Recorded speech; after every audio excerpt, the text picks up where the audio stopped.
தமிழகத்தில் கடலோர மாவட்டங்கள் மற்றும் புதுவை, காரைக்கால் பகுதிகளில் மிதமான மழை பெய்யக்கூடும் என சென்னை வானிலை மையம் தெரிவித்துள்ளது. சென்னையை பொறுத்தவரை அடுத்த 48 மணி நேரத்துக்கு ஒரு சில இடங்களில் மிதமான மழைக்கு வாய்ப்புள்ளதாக கணிக்கப்பட்டுள்ளது. குமரிக்கடல் பகுதியில் பலத்த காற்று வீசக்கூடும் என்பதால் இப்பகுதிகளுக்கு மீனவர்கள் எச்சரிக்கையுடன் செல்ல அறிவுறுத்தப்பட்டுள்ளது.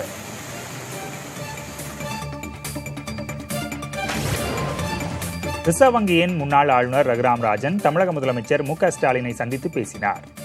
திமுக ஆட்சி பொறுப்புக்கு வந்தவுடன் முதலமைச்சருக்கான பொருளாதார ஆலோசனை குழு அமைக்கப்பட்டது. ரிசர்வ் வங்கி முன்னாள் ஆளுநர் ரகுராம் ராஜன் உள்ளிட்டோர் இடம்பெற்றுள்ள இக்குழுவுடன் முதலமைச்சர் 2 முறை ஆலோசனை நடத்தியிருந்தார். அதன் தொடர்ச்சியாக தமிழகத்தின் பொருளாதார நிலை குறித்தும் பொருளாதார நிலையை அதிகரிக்க மேற்கொள்ள வேண்டிய நடவடிக்கைகள் தொடர்பாகவும் முதலமைச்சர் மு.க.ஸ்டாலினுடன் ரகுராம் ராஜன் மீண்டும் ஆலோசனை நடத்தினார். தலைமைச் செயலகத்தில் நடந்த இந்த சந்திப்பின் போது நிதியமைச்சர் PTR பழனிவேல் தியாகராஜன், தலைமைச் செயலர் இறையன்பு உள்ளிட்டோர் கலந்து கொண்டனர். GST மோசடி வழக்கில் வீட்டுக் காவலில் இருந்த 2 தென்கொரியர்கள் தப்பிச் சென்றது தொடர்பான வழக்குகளை CBI விசாரணைக்கு மாற்றி சென்னை உயர்நீதிமன்றம் உத்தரவிட்டுள்ளது. ஸ்ரீபெரும்புதூரில் உள்ள சோவல் இந்தியா பிரைவேட் லிமிடெட் நிறுவனத்தைச் சேர்ந்த 2 தென்கொரியர்கள் வாடிக்கையாளர்களிடம் வசூலித்த 40 கோடி ரூபாயை செலுத்தாமல் மோசடி செய்ததாக புகார் எழுந்தது. இதையடுத்து அவர்கள் இருவரும் வீட்டுக் காவலில் அடைக்கப்பட்டிருந்தனர். பின்னர் 2 தென்கொரியர்களும் ஆவணங்கள் மூலம் வெளிநாடு தப்பி சென்றனர். பிறரின் ஆவணங்களை பயன்படுத்தி போலி பாஸ்போர்ட் பெற்றது மற்றும் வீட்டுக் காவலில் இருந்து தப்பிச் சென்றது தொடர்பாக செங்கல்பட்டு மாவட்டம் பாலூர் காவல் நிலையத்தில் பதிவாகியுள்ள 2 வழக்குகளையும் CBI விசாரணைக்கு மாற்றி சென்னை உயர்நீதிமன்ற நீதிபதிகள் உத்தரவிட்டுள்ளனர். திருச்சி துப்பாக்கி தொழிற்சாலையில் படைக்கலன்கள் கண்காட்சியை பாதுகாப்புத்துறை அமைச்சர் ராஜ்நாத் சிங் காணொலி காட்சி மூலம் தொடங்கி வைத்தார். வரும் 19ஆம் தேதி வரை இந்த கண்காட்சி நடைபெற உள்ளது. திருச்சியில் தயாரிக்கப்பட்ட நவீன பாதுகாப்பு ஆயுதங்கள், கருவிகள் மற்றும் 2ஆம் உலகப் போரில் பயன்படுத்தப்பட்ட பழங்கால ஆயுதங்களும் மக்கள் பார்வைக்காக வைக்கப்பட்டுள்ளன. கப்பல் படையில் பயன்படுத்தப்படும் இஸ்ரேல் இந்தியா கூட்டு முயற்சியில் உருவாக்கப்பட்டுள்ள SRCG எனப்படும் ரிமோட் கண்ட்ரோல் துப்பாக்கியும் காட்சிப்படுத்தப்பட்டுள்ளது. தஞ்சை, நாகை, திருவாரூர், திருச்சி உள்ளிட்ட பகுதிகளில் இயற்கை விவசாய தொழில் என்ற பெயரில் 1000க்கும் மேற்பட்டவர்களிடமிருந்து பல கோடி ரூபாய் மோசடி செய்யப்பட்டிருப்பதாக புகார் எழுந்துள்ளது. நாகர்கோயிலைச் சேர்ந்த முன்னாள் விமானப்படை ஊழியர் அன்பழகன் என்பவர் ஃபார்ம் இந்தியா என்ற பெயரில் தஞ்சை, திருவாரூர், நாகை, திருச்சி, நாகர்கோயில் உள்ளிட்ட பகுதிகளில் நிறுவனங்களை தொடங்கியதாக கூறப்படுகிறது. இயற்கை விவசாயம் செய்து அதிக லாபம் தருவதாக கூறி முதலீட்டாளர்களாக பொதுமக்கள் மற்றும் விவசாயிகளிடமிருந்து 500 ரூபாய் முதல் 10,000 ரூபாய் வரை கோடிக்கணக்கில் வசூலித்ததாக தெரிகிறது. இந்நிலையில் பணம் செலுத்தியவர்களுக்கு அசல் பணத்தையோ லாபத்தையோ தரவில்லை என புகார் எழுந்துள்ளது. பாதிக்கப்பட்டவர்கள் மாவட்ட ஆட்சியர் அலுவலகத்தில் இதுபற்றி முறையிட்டு தங்களது பணத்தை திரும்ப பெற்றுத் தருமாறு புகார் அளித்துள்ளனர்.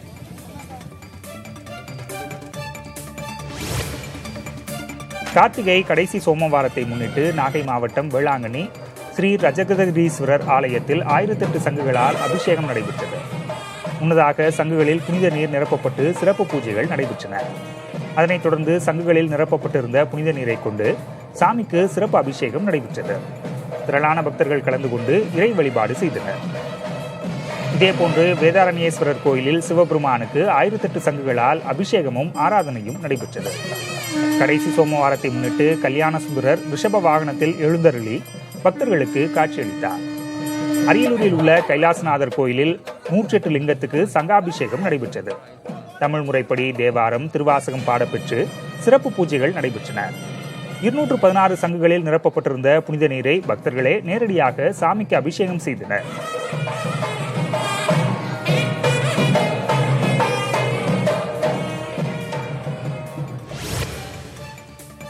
இந்திய மொழிகளின் வளர்ச்சியை ஊக்குவிக்க தொலைநோக்கு திட்டங்கள் உருவாக்கப்பட்டு வருவதாக பாரிவேந்தர் MP எழுப்பிய கேள்விக்கு மத்திய அரசு பதிலளித்துள்ளது. தேசிய கல்விக் கொள்கையில் குறிப்பிட்டுள்ளபடி இந்திய மொழிகளின் வளர்ச்சியை உறுதி செய்ய உயர்மட்ட குழு அமைக்கப்பட்டுள்ளதா என பெரம்பலூர் நாடாளுமன்ற உறுப்பினர் பாரிவேந்தர் கேள்வி எழுப்பியிருந்தார். இதற்கு மத்திய கல்வித்துறை அமைச்சர் தர்மேந்திர பிரதான் எழுத்துப்பூர்வமாக பதிலளித்துள்ளார். அதில் இந்திய மொழிகளின் வளர்ச்சிக்கு வழிவகுக்க சாமு கிருஷ்ணசாஸ்திரி தலைமையில் வல்லுநர்கள் குழு ஒன்று அமைக்கப்பட்டிருப்பதாக குறிப்பிட்டுள்ளார். இந்திய மொழிகளை கற்பிப்பது, வளர்ச்சியை ஊக்குவிப்பது மற்றும் பயன்பாட்டை விரிவுபடுத்துவது போன்ற நடவடிக்கைகளுக்காக இந்த குழு மத்திய கல்வித்துறை அமைச்சகத்துக்கு ஆலோசனைகள் வழங்கும் என அமைச்சர் விளக்கமளித்துள்ளார். தேர்தலில் வாக்களிக்கவில்லை என்பதற்காக பட்டியலின மக்கள் சிலரை துன்புறுத்திய பீகார் மாநில உள்ளாட்சித் தேர்தலில் வேட்பாளராக போட்டியிட்ட பல்வந்த் சிங் கைது செய்யப்பட்டுள்ளார். பீகார் மாநிலத்தில் உள்ள தும்ரி கிராமத்தில் அண்மையில் உள்ளாட்சித் தேர்தல் நடைபெற்றது. இதில் போட்டியிட்ட பல்வந்த் சிங் என்பவர் தோற்றுப்போனார். தான் தோற்றதற்கு கிராமத்தில் உள்ள பட்டியலின நபர்கள் சிலர் வாக்களிக்காததே காரணம் என கருதிய பல்வந்த் சிங் அவர்களை கடுமையாக துன்புறுத்தியுள்ளார். காலனியால் அடிப்பதும், மோசமான வார்த்தைகளால் திட்டுவதும், அவர்களை துன்புறுத்துவதும் போன்ற வீடியோ காட்சி வெளியாகி பீகாரில் பரபரப்பை ஏற்படுத்தியது. தான் வாங்கி தந்த மதுவை குடித்துவிட்டு வாக்களிக்காமல் ஏமாற்றிவிட்டதாக பல்வந்த் சிங் கூறும் காட்சியும் அந்த வீடியோவில் இடம்பெற்றுள்ளது. இதையடுத்து பாதிக்கப்பட்ட நபர்கள் தந்த புகாரின் பேரில் பல்வந்த் சிங்கை கைது செய்த காவல்துறையினர் அவரிடம் விசாரணை நடத்தி வருகின்றனர். 13 நிறுவனங்கள் செய்த கடன் ஏய்ப்பால் வங்கிகளுக்கு 2,85,000 கோடி ரூபாய் இழப்பு ஏற்பட்டுள்ளதாக வங்கி ஊழியர் சங்கங்களின் ஐக்கிய அமைப்பு குற்றஞ்சாட்டி உள்ளது. எஸ் பேங்க் உள்ளிட்ட பல்வேறு தனியார் வங்கிகள் பாதிக்கப்படும் போதெல்லாம் அவற்றை மீட்க பாரத ஸ்டேட் வங்கி உள்ளிட்ட பொதுத்துறை வங்கிகள்தான் உதவியதாகவும் அந்த அமைப்பின் அமைப்பாளர் ராம்பாபு தெரிவித்துள்ளார். பொதுத்துறை வங்கிகளை தனியார் மயமாக்குவதை கண்டித்து வரும் 16, 17ஆம் தேதிகளில் அகில இந்திய வங்கி வேலைநிறுத்தத்துக்கு அழைப்பு விடுத்திருப்பதாகவும் அவர் தெரிவித்துள்ளார். பாலிவுட் நடிகை கரீனா கபூருக்கு கொரோனா தொற்று உறுதியான நிலையில் மும்பையில் உள்ள அவரது வீட்டுக்கு சீல் வைக்கப்பட்டுள்ளது. பாலிவுட் நடிகைகள் கரீனா கபூர் மற்றும் அம்ரிதா அரோரா ஆகியோருக்கு கொரோனா தொற்று உறுதியாகியுள்ளதாக மும்பை மாநகராட்சி நிர்வாகம் தெரிவித்துள்ளது. இருவரும் கொரோனா விதிமுறைகளை மீறியதாக விசாரணைக்கும் உத்தரவிடப்பட்டுள்ளது. இருவரும் கடந்த வாரம் ஒரு கிறிஸ்துமஸ் விருந்து நிகழ்ச்சியில் பங்கேற்ற நிலையில் அவருடன் தொடர்பில் இருந்த அனைவரும் RT-PCR பரிசோதனை செய்யுமாறு மும்பை மாநகராட்சி உத்தரவிட்டுள்ளது. தங்கள் நலனுக்கு எதிராக அமெரிக்கா செயல்பட்டால் அதற்கு உரிய பதிலடி தரப்படும் என சீனா எச்சரித்துள்ளது. பெய்ஜிங்கில் செய்தியாளர்களிடம் பேசிய சீன அரசின் செய்தி தொடர்பாளர் வாங் வென்பின் தங்கள் நாடு தொடர்பாக எடுத்த சில தவறான நடவடிக்கைகளை அமெரிக்கா திரும்பப் பெற வேண்டும் என கேட்டுக்கொண்டார். மேலும் சீன நலனுக்கு எதிரான செயல்களிலும் உள் விவகாரங்களிலும் தலையிடுவதையும் அமெரிக்கா நிறுத்திக் கொள்ள வேண்டும் என வாங் வென்பின் கேட்டுக்கொண்டார். இவற்றை செய்யாமல் அமெரிக்கா பொறுப்பின்றி நடந்து கொண்டால் அதற்கு திட்டவட்டமான பதிலடி தரப்படும் எனவும் சீன செய்தி தொடர்பாளர் எச்சரித்தார்.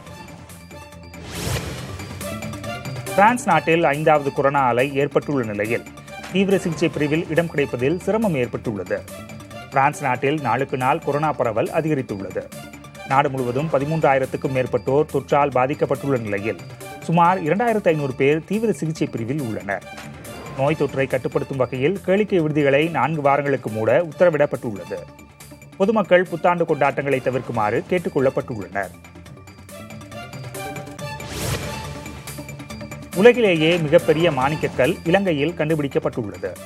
ரத்னபுரி என்ற இடத்தில் கண்டறியப்பட்ட இந்த மாணிக்கக்கல் 310 கிலோ எடை கொண்டது. இதற்கு ஆசியாவின் ராணி என பெயரிடப்பட்டுள்ளது. துறை சார்ந்த அதிகாரிகள் கல்லின் மாதிரிகளை ஆய்வுக்கு உட்படுத்தினர். அதன் அடிப்படையில் உலகிலேயே மிகப்பெரிய நீல மாணிக்கக்கல் என்பது உறுதியாகி உள்ளது.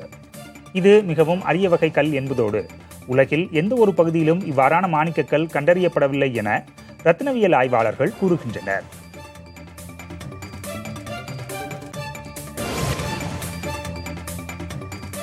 நாகை சுற்றுவட்டாரத்தில் 1 மணி நேரத்திற்கும் மேலாக மழை பெய்தது. நாகை, நாகூர், பெருங்கடம்பனூர், சிக்கல், கீவளூர், பட்டமங்கலம், திருப்பூண்டி, வேளாங்கண்ணி, திட்டச்சேரி, திருமருகல் உள்ளிட்ட இடங்களில் மழை கொட்டி தீர்த்தது.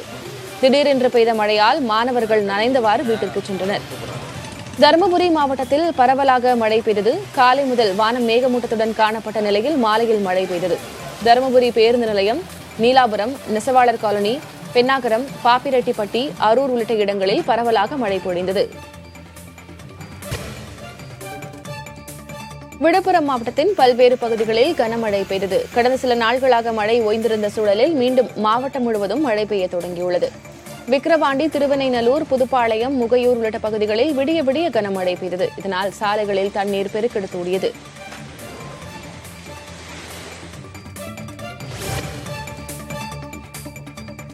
தமிழகம் முழுவதும் கடந்த 8 நாட்களில் குட்கா விற்பனை செய்ததாக 2000க்கும் மேற்பட்டவர்கள் கைது செய்யப்பட்டுள்ளனர். அவர்களிடமிருந்து 1,50 கோடி ரூபாய் மதிப்புள்ள 15 டன் குட்கா பொருட்கள் பறிமுதல் செய்யப்பட்டிருப்பதாக காவல்துறை தெரிவித்துள்ளது. தடை செய்யப்பட்ட குட்கா விற்பனை செய்வோர் மற்றும் பதுக்கி வைப்போர் மீது காவல்துறை தீவிர நடவடிக்கை எடுத்து வருகிறது. அந்த வகையில் கடந்த 8 நாட்களில் மட்டும் தமிழகம் முழுவதும் கஞ்சா விற்பனை மற்றும் கடத்தியதாக 239 வழக்குகள் பதியப்பட்டு 324 பேர் கைது செய்யப்பட்டனர். அதேபோல் குட்கா விற்பனையில் ஈடுபட்டதாக 2940 வழக்குகள் பதியப்பட்டு 2983 பேர் கைது செய்யப்பட்டுள்ளனர். அதிகபட்சமாக தருமபுரி மாவட்டத்தில் 3818 கிலோ குட்கா பறிமுதல் செய்யப்பட்டுள்ளது. இதேபோல தடை செய்யப்பட்ட லாட்டரிகளை விற்பனை செய்ததாக 154 பேர் கைது செய்யப்பட்டுள்ளனர். தென் தமிழகத்தில் சுற்றுப்பயணம் மேற்கொண்ட தமிழக ஆளுநர் RN ரவி தூத்துக்குடி துறைமுகத்தில் ஆய்வு மேற்கொண்டார். துறைமுக வளாகத்தில் நடைபெற்ற ஆலோசனைக் கூட்டத்தில் ஆளுநர் RN ரவி கலந்து கொண்டார். மாவட்ட ஆட்சியர், வளர்ச்சி திட்டக்குழு அதிகாரிகள் உள்ளிட்டோர் பங்கேற்றனர்.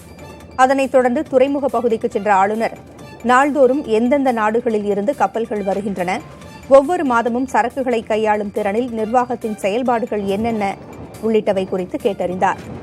சுமார் அரை மணி நேரம் இழுவை கப்பலில் பயணம் செய்து ஆளுநர் RN ரவி ஆய்வை மேற்கொண்டார்.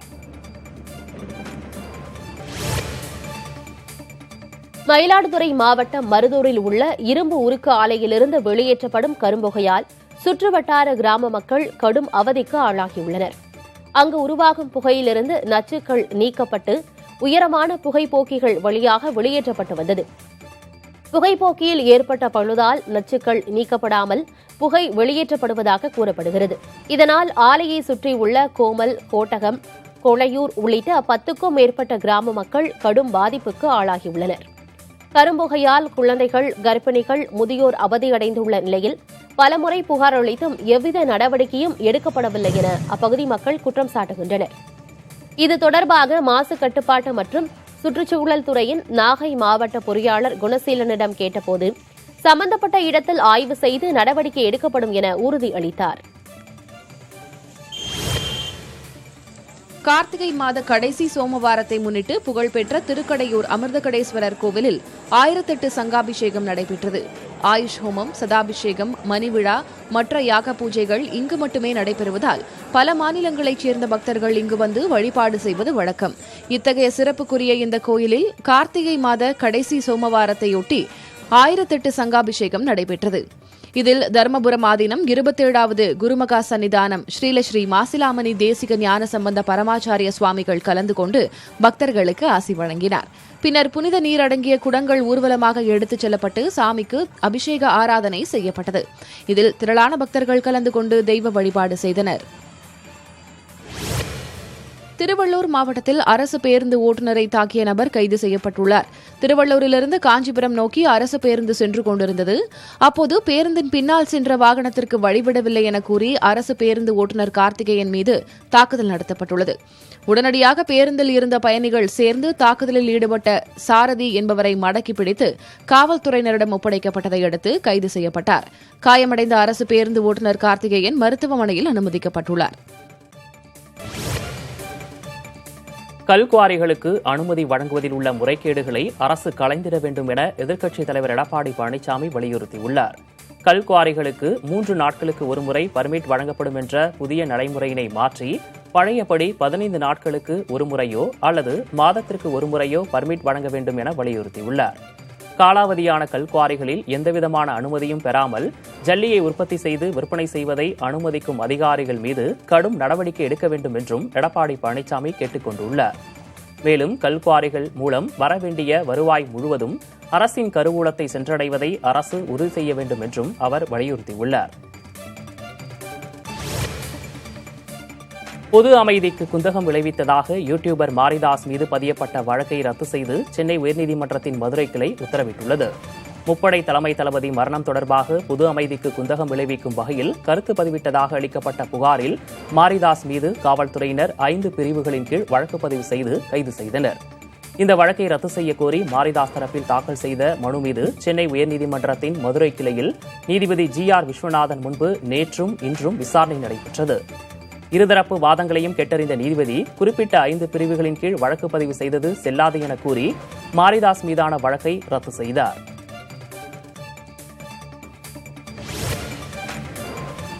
திரைப்பட நடிகர் அர்ஜுனுக்கு கொரோனா தொற்று உறுதி செய்யப்பட்டுள்ளது.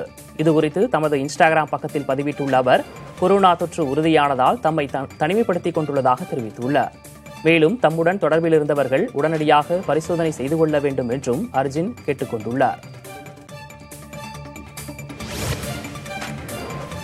நீட் மற்றும் JEE தேர்வுகளில் எவ்வித வினாத்தாள் கசிவும் ஏற்படவில்லை என மத்திய கல்வி அமைச்சகம் தெரிவித்துள்ளது. JEE மற்றும் நீட் தேர்வுகளில் வினாத்தாள் கசிந்தது தொடர்பாக மத்திய அரசு கவனத்தில் எடுத்துள்ளதா என்றும், அப்படியானால் எதிர்காலத்தில் இதுபோன்ற நிகழ்வுகள் நடக்காமல் இருக்க எத்தகைய நடவடிக்கைகளை மத்திய அரசு மேற்கொள்கிறது என்றும் மக்களவையில் எழுத்துப்பூர்வமாக கேள்வி எழுப்பப்பட்டிருந்தது. இதற்கு பதிலளித்துள்ள மத்திய கல்வி அமைச்சகத்தின் இணையமைச்சர் சுபாஷ் சர்கார், தேசிய தேர்வு முகமை சார்பில் நடத்திய தேர்வுகளில் இதுவரை எவ்வித வினாத்தாளும் கசியவில்லை என விளக்கம் அளித்துள்ளார். செப்டம்பர் மாதம் நடைபெற்ற இளநிலை மருத்துவ படிப்பிற்கான நீட் தேர்வு வினாத்தாள் முந்தைய நாள் கசிந்ததாக இணையத்தில் செய்திகள் பரவியதும், பின்னர் அவை உண்மையல்ல என தேசிய தேர்வு முகமை தெரிவித்த பின்னரும் அது தொடர்பான சர்ச்சை நீடித்து வந்தது. இந்த நிலையில் மக்களவையில் மத்திய கல்வி அமைச்சகத்தின் எழுத்துப்பூர்வ பதில் கூடுதல் முக்கியத்துவம் பெறுகிறது.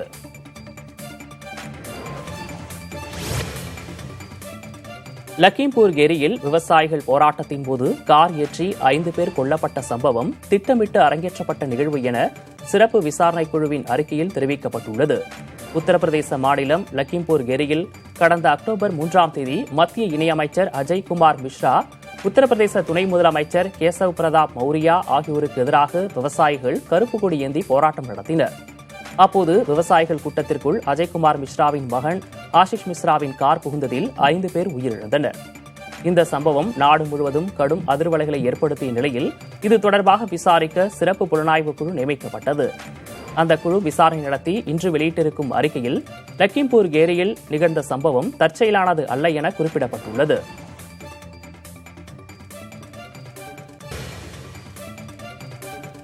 பொங்கல் பண்டிகையின் போது சொந்த ஊர்களுக்கு செல்ல இதுவரை 17,000 பேர் அரசு பேருந்துகளில் முன்பதிவு செய்திருப்பதாக போக்குவரத்து துறை தெரிவித்துள்ளது.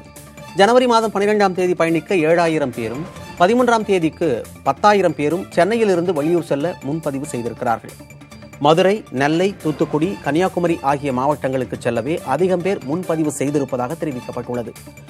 www.tnstc.in என்ற இணையதளத்திலும் கோயம்பேடு பேருந்து நிலையத்தில் உள்ள மையத்திலும் முன்பதிவு செய்து கொள்ளலாம் என்று தெரிவிக்கப்பட்டுள்ளது.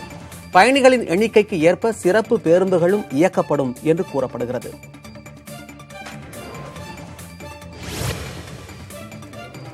தேசிய திறனறிவு தேர்வுக்கான புத்தகங்களை தமிழில் அச்சிட்டு வெளியிட நடவடிக்கை எடுக்கப்படும் என பள்ளிக்கல்வித்துறை அமைச்சர் அன்பில் மகேஷ் பொய்யாமொழி தெரிவித்திருக்கிறார். தஞ்சாவூரில் மகளிர் சுய உதவிக் குழுக்களுக்கு வங்கிக் கடன் மற்றும் நலத்திட்ட உதவிகள் வழங்கும் நிகழ்ச்சி நடைபெற்றது. பின்னர் செய்தியாளர்களிடம் பேசிய அவர், 2012ஆம் ஆண்டு சான்றிதழ் சரிபார்க்கப்பட்டு பணி வழங்கப்படாமல் உள்ள பட்டதாரிகள் மற்றும் பட்டதாரி தமிழ் ஆசிரியர்களுக்கு பணி வழங்குவது தொடர்பாக நடவடிக்கை எடுக்கப்படும் என்று கூறினார். கொரோனாவால் பெற்றோரின் பொருளாதாரம் பாதிக்கப்பட்டுள்ளதால் கல்வி கட்டணம் செலுத்த பள்ளிகள் நெருக்கடி அளிக்கக்கூடாது எனவும் அவர் அறிவுறுத்தினார். தஞ்சை அருகே 62,000 ரூபாய்க்கு செம்மறி ஆடு மேய்க்கும் தொழிலுக்கு கொத்தடிமைகளாக விற்கப்பட்ட ஒரே குடும்பத்தைச் சேர்ந்த 4 சிறுவர்கள் மீட்கப்பட்டுள்ளனர்.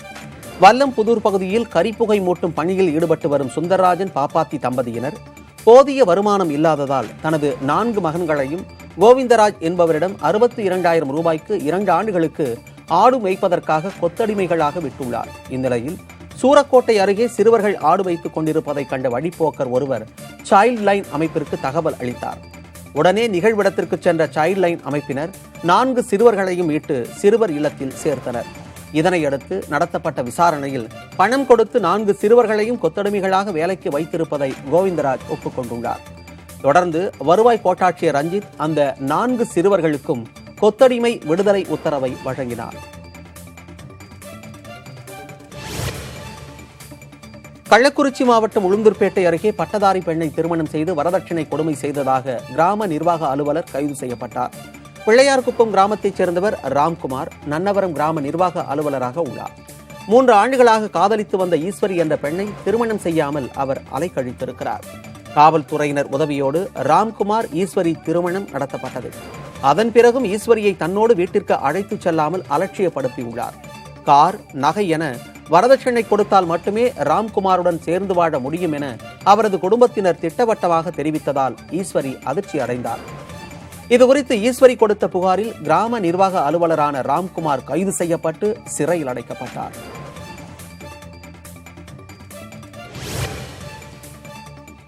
ராமநாதபுரம் மாவட்டம் திருப்புல்லானி அருகே இலங்கையை வென்ற ராஜராஜ சோழனின் செம்பு காசை அரசு பள்ளி மாணவி ஒருவர் கண்டெடுத்திருக்கிறார்.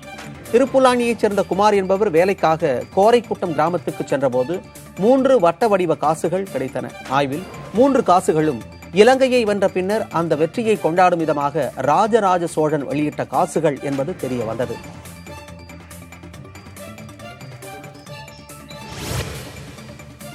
படிப்பிற்கான வரியை குறைக்க கோரி புதுச்சேரி முதல்வர் ரங்கசாமியிடம் இயக்குனரும் நடிகருமான பாக்யராஜ் நேரில் கோரிக்கை விடுத்திருக்கிறார். சுற்றுலா நகரமான புதுச்சேரியில் பல மொழி திரைப்படங்களின் படப்பிடிப்பு நடைபெற்று வருகிறது. ஒரு இடத்தில் படப்பிடிப்பு நடத்த நகராட்சி சார்பில் வசூலிக்கப்பட்டு வந்த வரி 5000 28,000 அதிகரிக்கப்பட்டது. இச்சூழலில் கின்னஸ் சாதனை முயற்சியாக இயக்குனர் பாக்யராஜ் நடிக்கும் 369 என்ற திரைப்படத்தின் படப்பிடிப்பு நாளை புதுச்சேரியில் நடைபெற உள்ளது.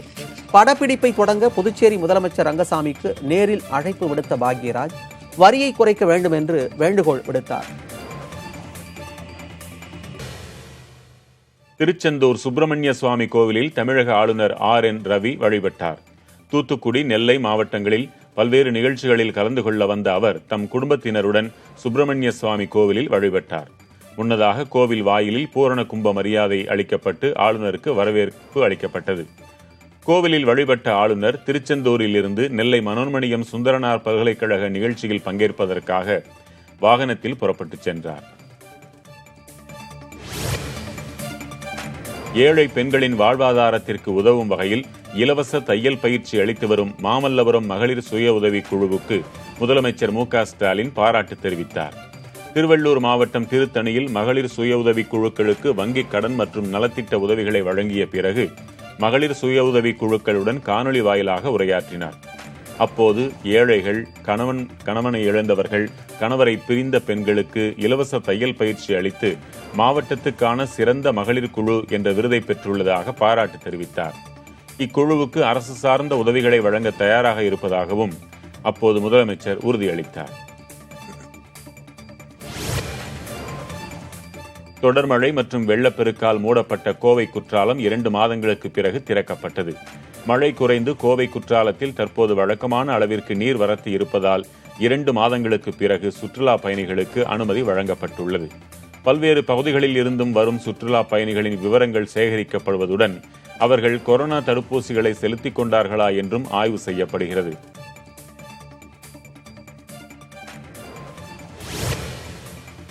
பொங்கல் சிறப்பு தொகுப்பிற்கு உரிய தொகையை விடுவிக்க தமிழ்நாடு அரசு ஆணையிட்டுள்ளது.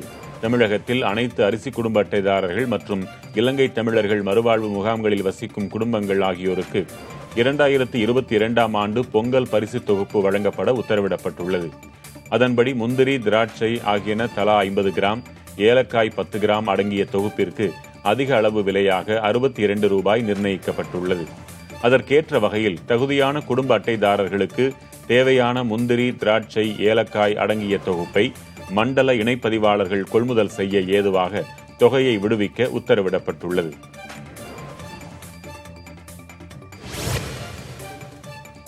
பெங்களூரு விமான நிலைய சம்பவம் தொடர்பாக நடிகர் விஜய் சேதுபதி நேரில் ஆஜராகி விளக்கம் அளிக்குமாறு சென்னை சைதாப்பேட்டை நீதிமன்றம் உத்தரவிட்டுள்ளது. மகா காந்தி என்பவர் தாக்கல் செய்த மனுவில் இந்த உத்தரவு பிறப்பிக்கப்பட்டுள்ளது.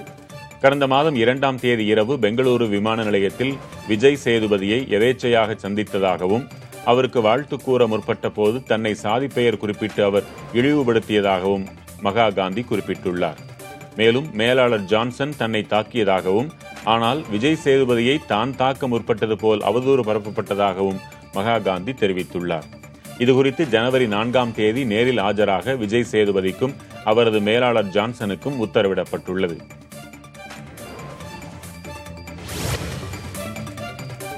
கொரோனாவால் இந்தியாவில் 9800 குழந்தைகள் தாய், தந்தை இருவரையுமே இழந்திருப்பதாக தகவல் வெளியாகியுள்ளது. தேசிய குழந்தைகள் உரிமை பாதுகாப்பு ஆணையம் உச்சநீதிமன்றத்தில் தாக்கல் செய்த உறுதிமொழி பத்திரத்தில் இத்தகவல் குறிப்பிடப்பட்டுள்ளது. கடந்த ஆண்டு ஏப்ரல் முதல் இந்த ஆண்டு டிசம்பர் 7ஆம் நாள் வரை நாடெங்கும் 9800 குழந்தைகள் தம் தாய் மற்றும் தந்தை என பெற்றோர் இருவரையுமே கொரோனாவுக்கு பறிகொடுத்திருப்பதாக ஆணையத்தின் அறிக்கையில் கூறப்பட்டுள்ளது. இது தவிர 1,32,000 குழந்தைகள் தாய் அல்லது தந்தையை கொரோனாவால் இழந்திருப்பதாக அந்த ஆணையம் கூறியுள்ளது. இதை விசாரித்த நீதிபதிகள் அமர்வு கொரோனாவால் பெற்றோர் இருவரையும் இழந்த அல்லது பெற்றோரில் ஒருவரை இழந்த குழந்தைகளை விரைவாக கண்டறிந்து அவர்களுக்கான மறுவாழ்விற்கு உதவ வேண்டும் என அரசுக்கு உத்தரவிட்டனர். நாட்டின் மொத்த விலை பணவீக்கம் கடந்த 12 ஆண்டுகளில் இல்லாத அளவிற்கு அதிகரித்திருப்பதாக மத்திய அரசு தெரிவித்துள்ளது. கடந்த நவம்பர் மாதத்தில் மொத்த விலை பணவீக்கம் 14.23 விழுக்காடாக அதிகரித்துள்ளதாக மத்திய வர்த்தக அமைச்சகம் தெரிவித்துள்ளது. பெட்ரோலிய பொருட்கள், உலோகப் பொருட்கள், ரசாயன பொருட்கள் ஆகியவற்றின் விலை கணிசமாக உயர்ந்ததே மொத்த விலை பணவீக்கம் அதிகரிக்க காரணம் என்றும் அரசு விளக்கமளித்துள்ளது. மொத்த விலை பணவீக்கம் தொடர்ந்து 8வது மாதமாக இரட்டை இலக்க அளவில் நீடிப்பதும் குறிப்பிடத்தக்கது. கடந்த 2005ஆம் ஆண்டுக்கு பின் மொத்த விலை பணவீக்கம் இந்த அளவிற்கு உயர்ந்துள்ளது.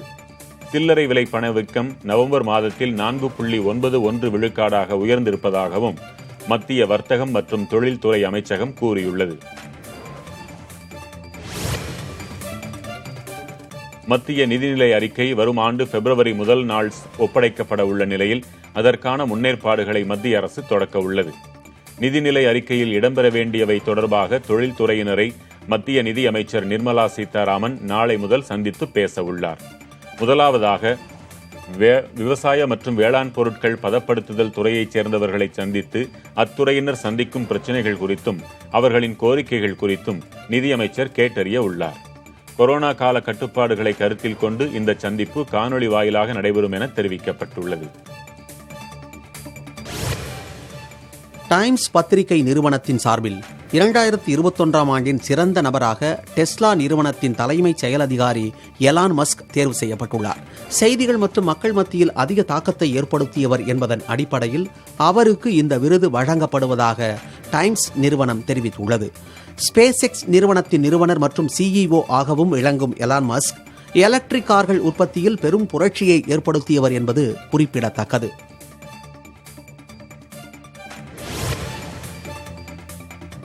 இந்தோனேசியாவை ஒட்டிய கடற்பகுதியில் 7.3 ரிக்டர் அளவில் நிலநடுக்கம் ஏற்பட்ட நிலையில் சுனாமி எச்சரிக்கை விடுக்கப்பட்டு பின்னர் திரும்ப பெறப்பட்டது. இந்தோனேசியாவின் பிளார்ஸ் தீவை ஒட்டிய கடற்பகுதி இன்று அதிகாலையில் நிலநடுக்கம் ஏற்பட்டது. கடலுக்கு அடியில் 18 கிலோமீட்டர் ஆழத்தில் நிலநடுக்கம் ஏற்பட்டதாக அமெரிக்க நிலவியல் ஆய்வு மையம் தெரிவித்துள்ளது. இதையடுத்து சுனாமி ஏற்பட வாய்ப்புள்ளதாக இந்தோனேசிய வானிலை மையம் கடலோர பகுதி மக்களுக்கு எச்சரிக்கை விடுத்து பின்னர் சில மணி நேரங்களில் திரும்ப பெற்றது. பிளார்ஸ் தீவில் உள்ளவர்கள் நிலநடுக்கத்தை உணர்ந்து வீட்டை விட்டு அலறி அடித்துக் கொண்டு வெளியேறினர். மீண்டும் நிலநடுக்கம் ஏற்படுமோ என்ற அச்சத்திலும் அப்பகுதி மக்கள் உள்ளனர்.